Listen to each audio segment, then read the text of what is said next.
Hi everybody, this is Boog-S Reviews, and today I am finally back with a new review, and today's review will be on the brand new Neca Ultimate Pretty Woman Leatherface figure. So before we take a look at Leatherface, let's go ahead and take a look at all of the accessories that he comes with. So first up you get this armadillo, and this is sculpted really well. I love all the textures on the shell as well as the variation in paint. It's kind of like this gray collar and fades into this yellowish color. And then the fur and even the tail is sculpted really nicely. The tail would have been cool if it would have had bendy wire in it because it's very rubbery, but it doesn't. But it does look really good. And I was looking at it closer, and I think this is the same mold as this armadillo that came in the Dracula accessory set. It definitely looks like it's painted better, especially on the face here. Now that I'm looking closer, the eyes aren't painted on this one. But I think this is the same sculpt, or at least it looks like it to me. I do think the shell is painted better on the new one, but I think the face and everything else is actually painted on this old one if this is the same sculpt. Up next, you get this plate of human meat, and man, this is sculpted really well. Looks like you get little sausages, a loaf, like a meatloaf or something, and I'm not even sure what this is supposed to be. But that's sculpted and painted really well. I also like how you get this brown wash over top of the plate, making it look kind of dirty. That looks really cool. Up next, Leatherface comes with a set of open hands. Up next, he comes with accessory holding hands. Up next, he comes with this butcher knife. I love how it looks rusted. It has a dry brushing of brown to it that makes it look kind of rusty. That looks really good.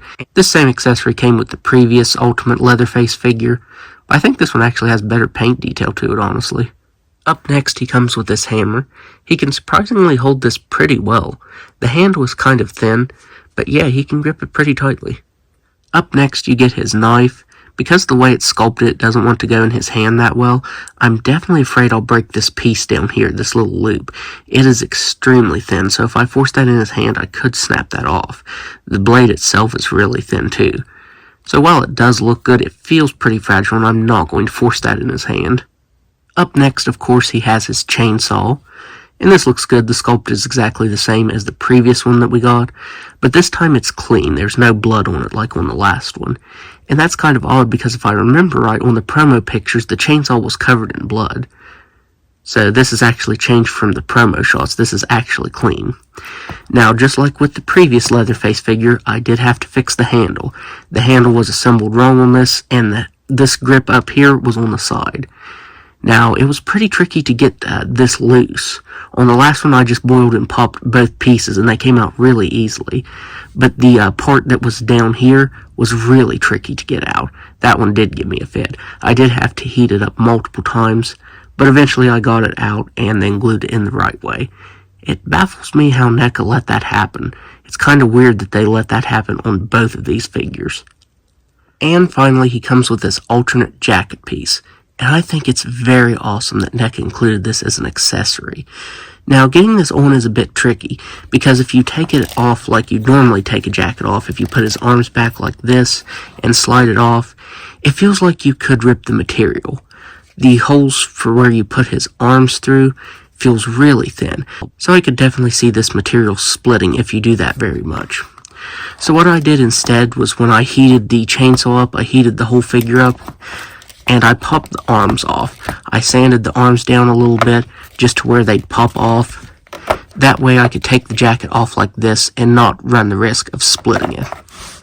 So now I can just slide this piece on like so, and then just attach his arms back on. That's the easiest way that I found to do. That way you won't split the material, and you don't lose articulation or anything. So yeah, I think that looks awesome. Neca did a really good job on that. So now, let's go ahead and take a look at the head sculpt. So taking a look at this head sculpt, I think Neca did a very awesome job at sculpting it. It looks incredible. I do think there's a bit of an over-reliance on the print tech because all of the makeup details on this, like the lipstick and the blush and the eyeshadow, even the stitches up here, all of that is printed on, which I don't think it looks bad. It's just kind of pixelated if you look at it up close. But I like how you can actually see his eyes underneath the mask as well as the teeth. There might actually be a full face sculpted underneath there. I'm not totally sure. But yeah, I like how you can see the mouth and the eyes there. That looks really good. If you look, they even sculpted the facial hair on right there underneath the mask. So that looks really good. The hair is also sculpted really nicely. You get some variation over top of the black that it's cast in. And that looks really good. I think Neca did a very awesome job on this head sculpt. You do get some reused parts on this Leatherface. The torso, the legs, and the feet are all reused from the previous one. But of course the jacket piece is brand new. And I love the sculpt to it. You can see the stitch work on it. And it also has some texturing to it. It's really faint, but you can feel it when you run your finger over top of it. It's textured really well. And then it has this dry brushing over top of it. It's like a grayish blue color. And that looks really good. It brings that texturing out really nicely. You also get that same texturing on the regular jacket piece as well. But yeah, I love the sculpt of this. Just the way you can see the stitch work that's sculpted on there.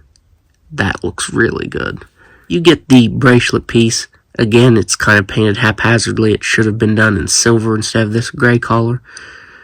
That's a small nitpick though. They actually sculpted the arm hair on his forearm right here, as well as a dry brushing on his skin. It's like a dark brown.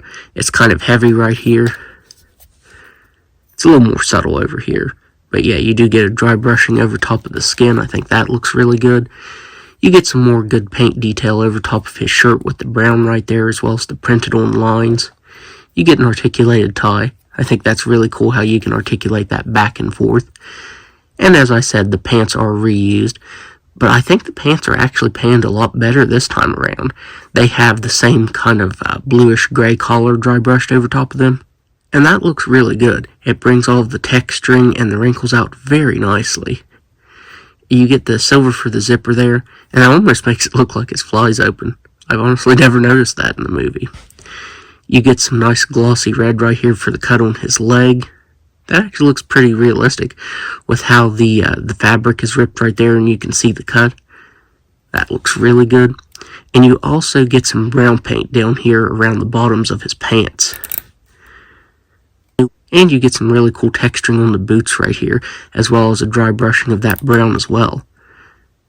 As I said, I think the paint on this one is actually better than on the previous one.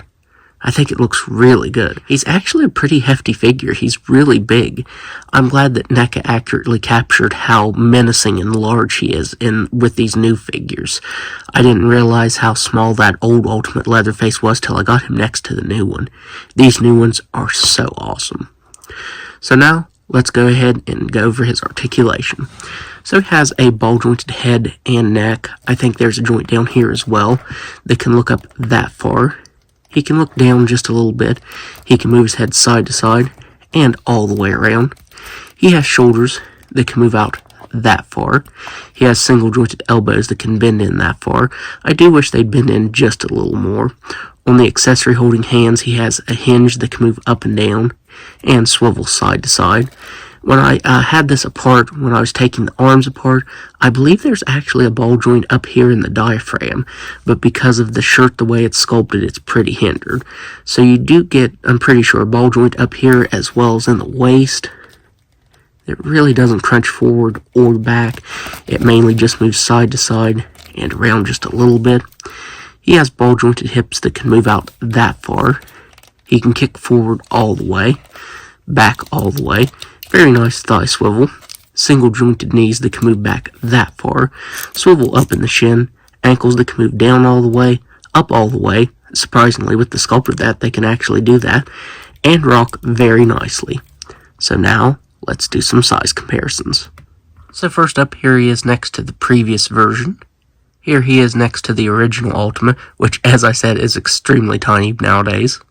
And finally, here he is next to the video game version. So overall, I would highly recommend picking this up because Neca did a fantastic job on this. I believe this is the only Pretty Woman Leatherface we've gotten from Neca aside from one of the Cult Classics originals. So it's really good to have an update on this, and I think Neca did a fantastic job on it. I love the sculpt and paint detail to it. I just think that looks really awesome. The only real complaint I had is that the chainsaw was assembled wrong again, but that's a pretty simple fix. Other than that, I think this figure is fantastic and definitely a must-have. This might be one of my favorite NECA figures so far this year. It's just really awesome once you have it in hand. So, that's my review. If you like this review, be sure to hit the like button and subscribe to my channel. Thanks for watching.